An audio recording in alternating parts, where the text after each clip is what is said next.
ಎಲ್ರಿಗೂ ನಮಸ್ಕಾರ. ನಿನ್ನೆ ದಿನ ಸಾಮಾಜಿಕ ಜಾಲತಾಣದಲ್ಲಿ ಒಂದು ವಿಷಯ ಭಾಳ ತುಂಬ ಜೋರಾಗಿ ಚರ್ಚೆ ಆಗ್ತಿತ್ತು ಅಂತ ಹೇಳ್ಬೋದು. ವಿಷಯ ಏನಂತಂದರೆ, ಈ ಹಿಂದೆ ನಮ್ಮ ಮಾನ್ಯ ಶಾಸಕರಾಗಿದ್ದ ಟಿ ರಾಜೇಗೌಡರವರು ಇದೇ ಜ್ವಾಲಾಮಾಲಿನಿ ಸನ್ನಿಧಾನದಲ್ಲಿ ಸ್ವಾಮೀಜಿಯವರ ಮುಂದೆನೇ ಒಂದು ವಿಷಯದ ಬಗ್ಗೆ, ಅಂದರೆ ಹಿಂದೆ ಏನೋ ಒಂದು ಅಪಪ್ರಚಾರ ಆಗಿತ್ತು, ಸುಳ್ಳು ಕೇಸ್ ದಾಖಲಾಗಿತ್ತು. ಈ ಸಿದ್ಧಾರ್ಥ ಹೆಗಡೆ ಆಸ್ತಿ ವಿಷಯದಲ್ಲಿ ರಾಜೇಗೌಡರು ಆಸ್ತಿ ತಗೊಂಡಿದ್ದಾರೆ, ಹಾಗೆ ಅವರು ಇದರಲ್ಲಿ ಭಾಗವಹಿಸಿದರೆ ಪಾತ್ರ ಇದೆ ಅಂಥೇಳಿ ಒಂದು ದೊಡ್ಡ ಅಪಪ್ರಚಾರ ಆಗಿತ್ತು. ಅದ್ರ ಬಗ್ಗೆ ಸೂಕ್ತ ತನಿಖೆ ಆಗಲಿ, ನಾನು ತಪ್ಪು ಮಾಡಿದರೆ ನನಗೆ ಶಿಕ್ಷೆ ಆಗಲಿ, ಅಥವಾ ಸುಳ್ಳು ಅಪಪ್ರಚಾರ ಮಾಡೋರಿಗೆ ಅವರಿಗೊಂದು ಒಳ್ಳೆ ಬುದ್ಧಿ ಕೊಡಲಿ ಅನ್ನೋ ರೀತಿ ಒಂದು ಸ್ವಾಮೀಜಿಯವರ ಎದುರುಗಡೆ ಒಂದು ಪ್ರಾರ್ಥನೆ ಮಾಡಿದರು. ನ್ಯಾಯಯುತವಾಗಿ ತನಿಖೆ ಆಗಲಿ, ಅದಕ್ಕೆ ತಪ್ಪಿತಸ್ಥರಿಗೆ ಶಿಕ್ಷೆ ಆಗಲಿ ಅಂತ. ಅದೆಲ್ಲ ತನಿಖೆ ಆಗಿ ಅವರಿಗೆ ಇವತ್ತು ಆ ಕೇಸಲ್ಲಿ ಯಾವುದೇ ರೀತಿ ತೊಂದರೆ ಆಗದೇ ಆ ಸುಳ್ಳು ಅನ್ನೋ ರೀತಿ ಬಂದು ಅವರು ಯಾವುದೇ ತಪ್ಪು ಮಾಡಿಲ್ಲ ಅನ್ನೋದು ಸಾಬೀತಾಗಿದೆ. ಅದು ಎಲ್ರಿಗೂ ಗೊತ್ತಿರೋ ವಿಷಯ.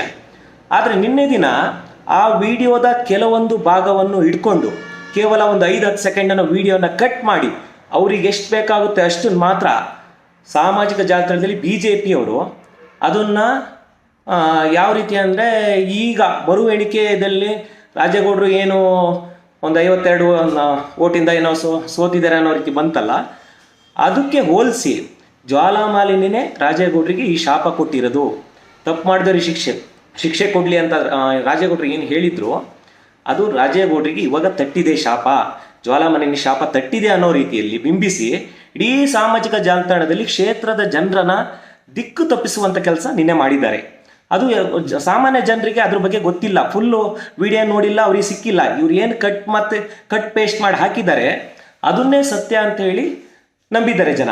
ಆದರೆ ನಿನ್ನೆ ಮತ್ತೆ ನಾವು ಅದೇನು ಫುಲ್ ವಿಡಿಯೋ ಇತ್ತು ಹಾಕಿದ್ದೀವಿ. ಅದಕ್ಕೆ ನಾನು ಕ್ಲಾರಿಟಿ ಕೊಡ್ತಿರೋದು ಏನಂದರೆ, ಆ ವಿಡಿಯೋಗೂ ಈ ವಿಷಯಕ್ಕೂ ಸಂಬಂಧ ಇಲ್ಲ. ಇದು ಚುನಾವಣೆಯ ಮರು ಮತ ಎಣಿಕೆಯ ವಿಷಯ.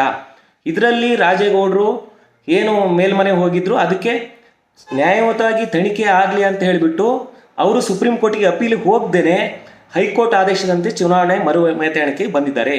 ಅದು ಸಿದ್ಧಾರ್ಥ ಹೆಗಡೆಯವರ ಆಸ್ತಿ ವಿಷಯ. ಅಲ್ಲಿ ರಾಜೇಗೌಡರದ್ದು ಯಾವುದೇ ತಪ್ಪಿಲ್ಲ. ತಪ್ಪಿದ್ರೆ ನನಗೆ ಶಿಕ್ಷೆ ಕೊಡಲಿ ಅಂತ ಕೇಳಿದ ಹೌದು.